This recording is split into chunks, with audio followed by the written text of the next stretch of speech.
I met with a friend recently, and he told me three things, and all of them were wrong. Hi, Nancy Beauvair here with Agape and Next Steps. Now, before I get into the story, I want to say that this is not a story about a broken family. In fact, it's a story about a pretty normal family.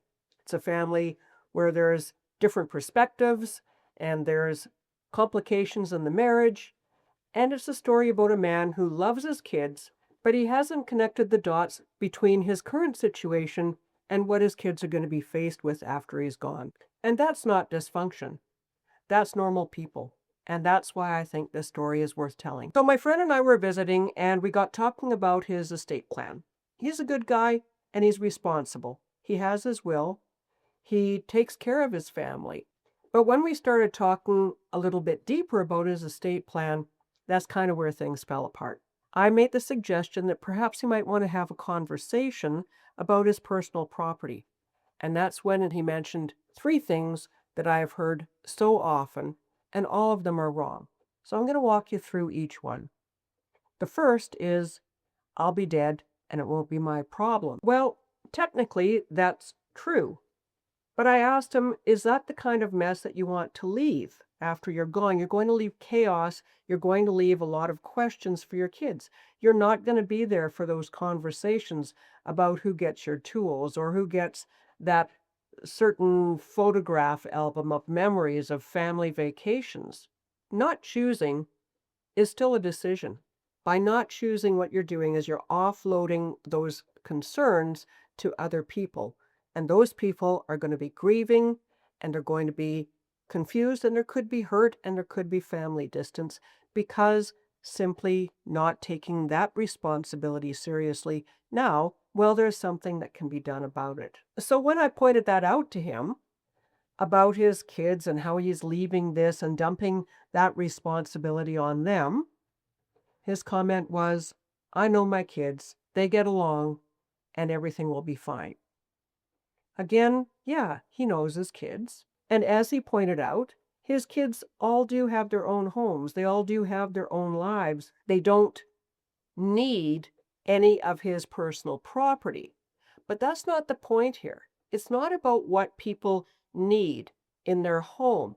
A lot of the issues that come up with grieving families, it's very seldom about the money that's been left.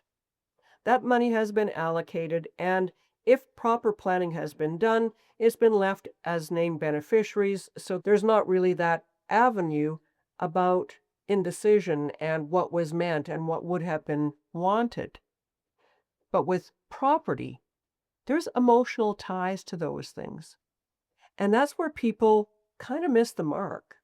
It's not about the value of the items, it's about the memories that they evoke in the person. And those memories are really the legacy. Those are the things that people are going to remember you for and remember those times. It might seem a little bit out of context, but think about it for yourself.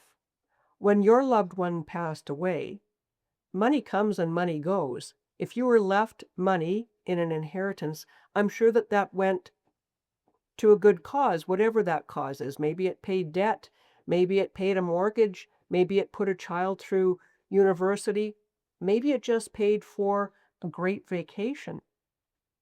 But that money was in and that money was gone. What are the things of your loved ones that you have that you had because of those memories? Whether it's a locket, whether it's a watch, maybe some pictures. Those are the things that build that legacy that people get, quite bluntly, bent out of shape about when they're distributing the residue of the estate of a loved one who has passed away. So after I pointed all of this out and we had this discussion, my friend said, and quite rightly, everything right now is structured so that his spouse will inherit everything if he goes first. So let's make the assumption that he goes first. His comment was, well, then it'll be her problem. In a way, that's kind of offloading a responsibility that maybe he simply just doesn't have the emotional capacity to deal with at this time and in this moment. But he has to also consider that there are a number of things that can happen after he does pass away, assuming he passes away before his spouse. There's nothing written down. She doesn't know any more than the kids do about what he would like passed on to what child. And then there's potential additional complications. If she remarries, that new spouse could end up in a reciprocal will situation. And if his current spouse passes away before her new spouse passes away, then he inherits everything. And his kids may end up getting absolutely nothing of the property. And all of those memories will dissolve. They'll disappear. It can create resentment. It can create sadness. It can create anger. It can create frustration. So this doesn't have to be difficult, and it doesn't have to include a lawyer. It takes a family conversation, and it doesn't have to be a big conversation. It doesn't mean calling a big family meeting, although that often will work as well.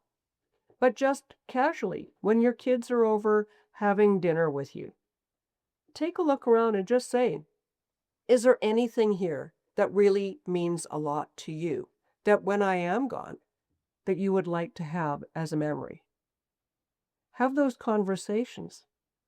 You know, it's interesting, we'll hear about a lot of people, they put the little tape on the bottom of items and say that they go to specific people. You know, that's one way of doing it as well. But it has more merit, it has more legal weight if you actually write it down. And again, it doesn't have to be listed in a will. In fact, it doesn't belong in a will, but you can do an accompanying letter of wishes.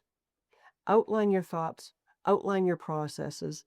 Think of the chaos and the disruption and the legacy that you want to leave after you're gone. And for the sake of doing an inventory and leaving particular items to particular loved ones, you can really head off potential disagreements, potential family estrangement. You have the power to do that now. I'm a certified executor advisor. I've created a number of tools. One of them is called In Plain Sight. It's a tool that works online. You'll itemize all of your items and where you want them to go. And not only does it provide a list of what possessions you want to go to specific people, but it also provides a full ledger so that your executor will know where everything is and what everything is and what to do with it. I've got an article about this topic over on my website. As always, the link is in the description box. Also, I'll drop a link in there so that you can check out my planning toolkit and you can see what tools I've created that you can take a look at in your own time, in the privacy of your own home, and take your time filling it out. Thanks very much for joining me this week. I look forward to sharing more with you next time. Bye for now.